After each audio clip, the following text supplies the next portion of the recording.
আল্লাহ তাআলার একজন মহান ওলি ছিল, ইমাম শরফুদ্দিন ইয়াহিয়া মানামি রহমাতুল্লাহি আলাইহি। কি নাম? ইমাম শরফুদ্দিন ইয়াহিয়া মানামি রহমাতুল্লাহি আলাইহি।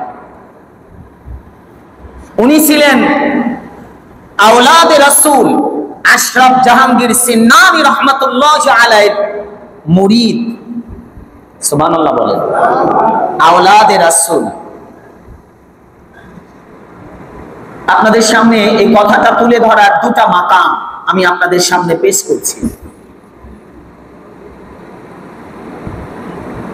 শরফুদ্দিন ইয়াহিয়া রাহমাতুল্লাহি আলাইহি তিনি মৃত্যুর আগে ঘোষণা করলেন, শোনো, আমি ইন্তেকাল করলে তোমরা কেউ আমার জানাজার নামাজের ইমামতি করবে না। আমি আপনাদের দিলটা চাই, ওয়াজ না, আজকের ওয়াজের বিষয় না, দোয়ার বিষয়। আমি তা আপনাদের দিলে একটা কথা টাচ দিতে চাই। ওয়াজ তো প্রতি শুক্রবার আমার ভাই করেন, জুমাতে ওয়াজ করেন না? কথা বলে না। প্রতি জুমাতে ওয়াজ করেন না? এক একটা ওয়াজ এক একটা জুমা। আর ওয়াজের দরকার না, আমি শুধু দুই একটি কথা এলোমেলো করে আপনাদের দিলে দিতে চাচ্ছি। শরফুদ্দিন ইয়াহিয়া রাহমাতুল্লাহি আলাইহি ওসিয়ত করলেন, শোনো, আমি ইন্তেকাল করলে আমার কেউ জানাজা পড়াবা না, গোসল করাইবা, কাফনের ব্যবস্থা করবা, কবর করবা, কিন্তু জানাজার ইমামতি কেউ করবা না। ভক্ত আসে, খলিফা, মুরিদ, তারা বললেন, হুজুর তাহলে কি আপনাকে জানাজা ছাড়া রাখবো? হুজুর বললেন, না, আমি ইন্তেকাল করার পরে একজন আল্লাহর ওলি আসবেন, তিনি আওলাদে রাসূল হবেন। সুবহানাল্লাহ বলবেন না? কি হবেন? আজকের কথা বলছি না, আজ থেকে আরো 700 বছর আগের কথা। আওলাদে রাসূল হবে, আওলাদে জিলানী হবে, গাউসে পাকের বংশধর হবে। শুধু তাই না, তিনি আলেম হবে, তিনি কারি হবে, তিনি মুফতি হবে, তিনি আল্লাহর ওলিও হবে। উনি আমার জানাজার ইমামতি করবে, তোমরা কেউ ইমামতি করবে না।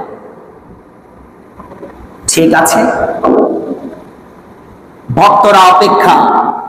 কিছুদিনের ভিতরই হুজুর ইন্তেকাল করলেন। ইন্না লিল্লাহি ওয়া ইন্না ইলাইহি রাজিউন। আপনাদের দিলটা চাই, ইন্তেকাল করার পরে এলাকার মানুষজন গোসল করে কাফনের ব্যবস্থা করে কবরস্থ করে খাটিয়ে সবাই অপেক্ষা করছে কে আসবে জানাজা পড়ানোর জন্য। একই টাইম এতগুলা গুণ মানুষের ভিতরে কম। কি বলেন? একটা মানুষের ভিতরে 15-20টা গুণ পাওয়া খুব কঠিন। 2টা 3টা, ভাই অমুক ব্যক্তি কণ্ঠটা বড় ভালো, ভাই অমুক ব্যক্তি যোগ্য আলেম, ভাই অমুক ব্যক্তি চেহারা সুন্দর, ভাই অমুক ব্যক্তি কথাবার্তা বাচন ভঙ্গি ভালো, 1-2টা গুণ। কিন্তু একজনের ভিতরে আওলাদে রাসূল, আবার গাউসে পাকের বংশধর, আবার কারি, আবার আলেম, আবার পীর, আবার একই সময় জমানার বাদশা। সুবহানাল্লাহ বলবেন না? বাদশাও ছিলেন। এটা শুনে ভক্তরা অপেক্ষা করছেন। কিছুক্ষণ পরে তার ভক্তরা রাস্তা চতুর্দিকে অপেক্ষা করছে কখন ইমাম আসবে, জানাজা পড়াবে। কিন্তু অনেক সময় হয়ে যায়, ইমামের কোনো সন্ধান পাওয়া যায় না।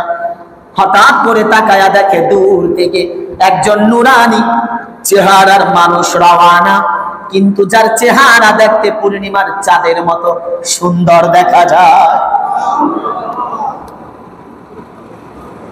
এলাকার ভক্তবৃন্দরা দৌড়ে চলে গেলেন, হুজুর আপনি কি আলেম? বলে হ্যাঁ। আপনি কি আল্লাহ মহান একজন বাদশাহ? বলে হ্যাঁ আমি বাদশাহ। বলে আপনি কি হাফেজে কোরআন? বলে হ্যাঁ আমি হাফেজে কোরআন। আপনি কি কারি? বলে হ্যাঁ আমি কারি। এগুলা গুণ থাকার পরে ভক্তরা ডেকে বলে, হুজুর আর বিলম্ব নয়, আপনার সাথে আরো 3-4 জন মানুষ দেখা যায়, তাড়াতাড়ি চলেন, আমাদের পীর ও মুর্শিদের জানাজার ইমামতি আপনি করবেন। হুজুর ডেকে বলে, বাবা আমি বুঝতে পারলাম পীর মুর্শিদ তার বাড়ি, কিন্তু এখানে কে মারা গেল আমি তো জানি না। বলে হুজুর একটু চলেন, জানাজাটা পড়াবেন। আল্লাহর ওলি গেলেন, গিয়ে জানাজার নামাজের ইমামতি করলেন। নামাজ পড়ে তিনি বিদায় নিলেন। এমন সময় ভক্তবৃন্দরা তাকে যখন কবরে শোয়া দেয়, হঠাৎ করে তাকায়া দেখে তার ডান হাত কবরের বাইরে বের করে দিয়েছে। কোন হাত বলেন? কোন হাত? কবরের ভিতর থেকে বের করে বাহিরে হাত, ডান হাত। সমস্ত ভক্তরা অনেকবার চেষ্টা করে, অনেক চেষ্টা করার পরেও হাত কোন রকম ভিতরে নিতে পারে না। কবর দেওয়া হয়, কবর দেওয়া পর্যন্ত হাত উপরে ওঠে না। যখন কবর দেওয়া শেষ, হাত কবরের ভিতর থেকে হাত উপরে উঠে যায়। সবাই বলতেছে এমন আশ্চর্য ঘটনা জীবনে কোনোদিন আমরা দেখি নাই এবং কানে শুনি নাই। সবাই আবার আশরাফ জাহাঙ্গীর সিন্নানী রাহমাতুল্লাহি আলাইহি আওলাদে রাসূলের কিনারায় দৌড়ে যায়। হুজুর গো, ঘটনাটা তো ঘটে গেছে, আমরা বিপদে পড়ে গেছি। হাত কবরের বাহিরে বের করা, এই অবস্থায় আমরা কি করব? বাড়িতেও যেতে পারি না। আপনি একটু চলেন, গিয়ে দেখবেন ঘটনাটা কি। আশরাফ জাহাঙ্গীর সিন্নানী রাহমাতুল্লাহি আলাইহি সাথীদেরকে নিয়ে যখন গেলেন, গিয়ে দেখলেন হাত বাহিরে বের করা। আশরাফ জাহাঙ্গীর সিন্নানী হাত ধরে মুসাফাহা করলেন। আল্লাহু আকবার বলেন। হাত ধরে কবরের ভিতরে একজন, কথা বলে না, কবরের উপরে একজন, কবরের ভিতরে একজন, আর একজন বাহিরে মুসাফাহা করছেন। আমাদের জালকুনিতেও তো গোরস্থান আছে, বলেন তো আজ পর্যন্ত হাত দুই একটা বের হয়েছে? একটু বুঝুন, দিল দিয়ে বুঝুন। আল্লাহর ওলি আশরাফ জাহাঙ্গীর সিন্নানী রাহমাতুল্লাহি আলাইহি, শরফুদ্দিন ইয়াহইয়া মানামি রাহমাতুল্লাহি আলাইহি হাতের সাথে হাত মিলায়া মুসাফাহা করলেন। ডাক দিয়া জিজ্ঞাসা করে, হুজুর গো, শরফুদ্দিন ইয়াহইয়া, আমি জানতে চাই আপনার হাত কেন বাহিরে? হাত তো আপনার ভিতরে থাকার কথা, এটা কেন বাহিরে? কবরের ভিতর থেকে আওয়াজ দিয়া ডেকে বলে, আশরাফ জাহাঙ্গীর সিন্নানী, আল্লাহর ওলি গো, আমার পীর ও মুর্শিদের কাছে আমি দুনিয়ায় থাকাকালীন ওসিয়ত করছিলাম, হুজুর গো, আমারে আপনার একটা টুপি হাদিয়া দেন। সুবহানাল্লাহ বলেন।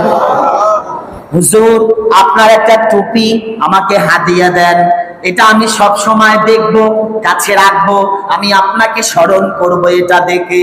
এই ওসিয়তটা আমি আমার পীর ও মুর্শিদের কাছে করেছিলাম।